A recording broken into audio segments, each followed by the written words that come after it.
New details this afternoon. Taking down the iconic Saturn IB rocket off I-65 could violate the state's Memorial Preservation Act, which means a hefty $25,000 fine. WAAY 31's Alex Torres-Perez read over the law and reached out to the state committee to see if it applies. It will be up to the Alabama Attorney General's office to decide whether or not taking down this historic landmark actually violates the Alabama Memorial Preservation Act. Now, they told me they don't have a comment to make at this time, so there's still a lot of unanswered questions. The Alabama Memorial Preservation Act prevents any monument that's been in place for more than 40 years from being taken down, moved, or even altered.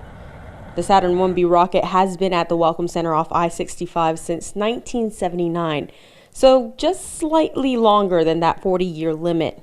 So the State Committee on the Alabama Monument Protection says the key question is whether the rocket meets the law's definition of monument, particularly the part that says, quote, intended at the time of dedication to be a permanent memorial to an event, a person, a group, a movement, or military service that is part of the history of the people or geography now comprising the state of Alabama. People in the area say there's no doubt to them that it is. It's an Alabama monument. Yes, it is. So there's no question. It's a statue, just like the one in New York. Well, this is a rocket.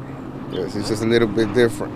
There's also no doubt that the rocket is a historic part of North Alabama. It was designed and developed at Marshall Space Flight Center and helped pave the way for the first mission to the moon, which is why many are sad to see it go. I mean, it's a pretty big landmark. I'll definitely miss it. If removing the rocket does violate the law, it does come with a $25,000 fine. It's still unclear if the Marshall Space Flight Center or the Space and Rocket Center would be responsible for paying that fine.